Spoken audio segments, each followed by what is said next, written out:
Say it again. I'm not hearing you. For some reason, we have a bad connection. Can you hear me now? No, take a walk. That's all. I'm stopping. I can't. I have no patience for anybody or anything anymore. That's all there is to it. I'm past having patience. I can't be polite. Please don't ask me how I am. If you ever call a show, I'm going to ask you. Don't say first-time listener, 18-time caller. I'm wearing a pair of loafers and my dog is Flossie and she loves you. I'll hang up on you. Don't ask me how I am ever. And don't ever ask me, can I hear you? That's the 2 death knells on the show. Los Angeles, Brian, you're next. Go ahead, please. Hey, Mike. I just want to say that I actually really enjoyed Ahmadinejad's speech, and I'm glad that he had the opportunity to speak. And the only thing that I noticed about it is that this Columbia fellow cited the CFR as his source of information, which is that group. What is it that you liked about Hitler's speech?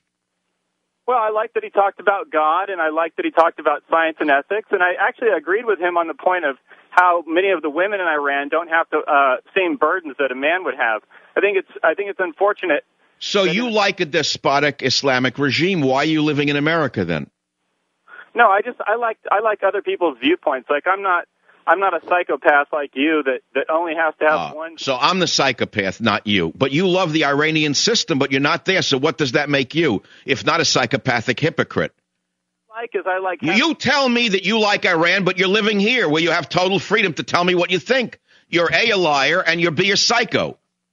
I'm saying you don't like the Iranian Hitler. You don't like it at all because you'd be executed within 30 days if you lived there. They'd consider you a renegade and a threat to the government, Brian. You know that. If I say something? No, you can't. How do you like that? You could say nothing. In fact, I don't even want you to listen to my show ever again. How's that? Because just by listening to my show, you pollute it and bring down the IQ of the audience. Take a walk and don't ever do anything except gargle with Rogaine. Then you'll grow some hair on your larynx and I won't have to listen to you talk again. KNEW, Derek, you're on the Savage Nation. Uncle Mike, how you doing?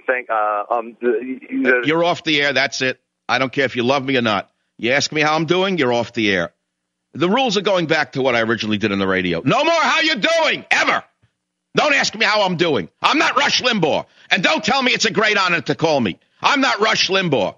I'm not an empty suit with an empty golf bag. I don't need you to tell me you love me. Ever. And don't ask me how I'm doing. You don't know me. Atlanta, Georgia. Mike on WSB. Go ahead, please. You shut your bigoted, ignorant yap. You're not talking to your ex-brother-in-law. You're talking to Michael Savage, putz. Get off my show. Go gargle with Rogaine, you little Hitler, you. Go gargle with Rogaine. I'll be right back. Savage. You're so brainwashed that all you can do is give me the one-track message that somebody jammed down your stupid head. Savage. All right, Jennifer, I'll be nice to you. You say that you disagree with me. What is it that you disagree with? But I've seen in-depth interviews with family members who've lost loved ones. But have you seen one dead body yet? Have you seen one picture of a dead American body? No, I haven't. Okay, and that's the point I'm making. The Society of Professional Journalists has issued this. You're not going to believe this, Jennifer, and I may be able to convert you on the spot. This was reported by the Weekly Standard Stephen Hayes. Listen to this, and I'm quoting now. The Society of Professional Journalists issued this, quote, on how to counter racial, ethnic, and religious profiling when covering a story. Point 5, they write. And they're telling this to the people who write all of our news. Quote, when writing about terrorism, remember to include white supremacists and radical anti-abortionists and other groups with a history of such activity. 9, avoid using terms such as jihad unless you are certain of their precise meaning, and include the correct pronunciation when they are used in quotations. The basic meaning of jihad is to exert oneself for the good of Islam and better oneself. 10. Use spellings preferred by the American Muslim Council, including Muhammad, Quran, and not Mecca. 12. Ask men and women from within targeted communities to review your coverage and make suggestions. Do you understand what point 12 means, Jennifer? Ask men and women from within targeted communities to review what you write and make suggestions. Do you know what that is?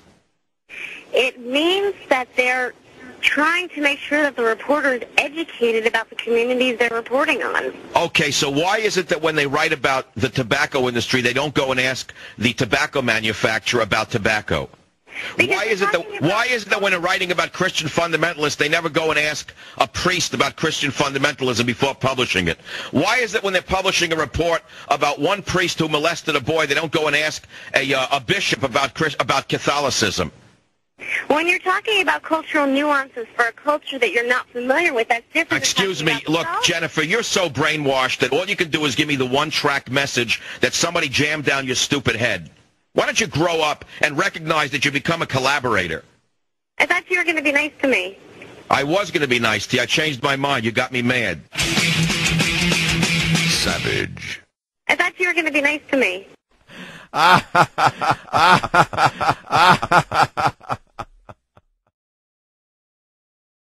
If this doesn't put chills through your spine, you have to go to michaelsavage.com and see the picture Art found under the headline, Obama declares war to bury scandals. You must see the picture of the man that Obama has just done a deal with to go to war against Assad. Now, you know, Russia is supporting Assad. You understand what's at stake, don't you? Even the dumbest of you can understand what's at stake. Now, 2 weeks ago, Obama said that he didn't know if they had used chemical weapons. He wasn't sure, and I supported him. I said there's no evidence. All of a sudden, as the scandals have escalated, he suddenly decided that they did use sarin gas. Well, I ask, where are the pictures? Where's the evidence? I ask, where's the United Nations? I ask, where's the UN Human Rights Commission? I ask, where is the evidence that Assad used chemical weapons? I haven't seen it. Have you? Now, we know when Saddam Hussein used chemical weapons on the poor Kurdish people, there was video of that. It was horrendous to see twisted, bloated bodies. Nobody could argue with that. But how can anyone believe this liar? One scandal after another, and now he says he knows they use sarin gas. Where is the evidence? Where is the UN? Where's the international community? Do you believe him? Do you believe that they use sarin gas, and therefore we should go to war now? Now, whose side are we on? We're on the side of Al-Qaeda. We're on the side of Al-Qaeda in Syria, a group that killed a 15-year-old boy last week, executed him in front of his parents because he insulted the Prophet Muhammad. They took him out and they killed him in front of his parents. That's who Obama is creating a no-fly zone for and sending heavy weapons to. I would say to you that I get sick reading this and I can't do it anymore. I wouldn't be lying to you, but I will do it because I'm not going to quit. I just can't walk away from this anymore. I cannot believe what's going on, how this country is unraveling so rapidly. I feel as though the country has unraveled right in front of my eyes. There's been a coup, and that I don't know who's on our side anymore. I have no way to tell you that this is not wearing on me. It is wearing on me. I came to work today figuring I'd read you some of my... I would lighten the load a little bit for me and the listener. I would read some of my family stories and everyone loves those. I can't do it right now. How is this possible? How is this possible that this man gets away with this? Well, there's an answer. The answer's simple. There's been a coup. There's no government anymore. That's all. It's that simple. And I say, well, wait a minute. What do you mean there's been a coup? Yeah, there's been a coup in America. We've had a coup in the United States of America. And, I used to say beware the government media complex, but I'm going to polish that a little bit. It's not a government media complex. The media is the government. So when you see the stoners on ABC, CBS, NBC wearing pancake makeup with nice suits giving you the state news, they are the government.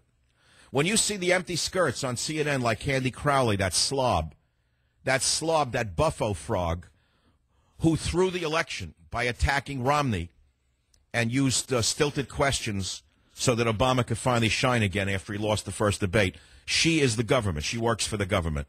All of these people are government agents, one way or the other. I don't mean they receive a check from the government. I don't mean little Wolfie Blitzer receives a check from the Defense Department. Don't get me wrong.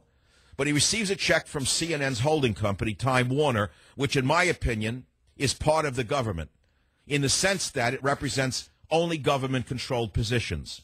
So if you represent only government-controlled positions, you're in essence a state-owned entity. You are Izvestia or Pravda, which existed in the Soviet Union as official organs of the Stalinist regime. Is it any different in America? With rare exception, yes.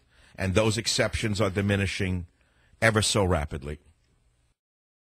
I'm so sick of them. I'm so sick of the brainwashing about Islam and Muslims and the Quran. Shove it! Shove it all! I'm sick of it! Take the music off. These throwbacks think they're better than you underneath it all, and 90% of them are on welfare. Speak it out at the supermarket. Tell them what you think of Islam. Tell them what you think of Muslims. Say it on the supermarket line. And don't care what stares you get from those dumb idiots who are checking out behind you with their Cracker Jacks. I can see what it says in their book of hate. Make no mistake about it, the Quran is not a document of freedom. The Quran is a document of slavery and chattel. It teaches you that you are a slave. Don't tell me I need re-education. They need deportation. You can take CAIR and throw them out of my country. I don't want to hear any more about Islam. I don't want to hear one more word about Islam. Take your religion and shove it up your behind. I'm sick of you.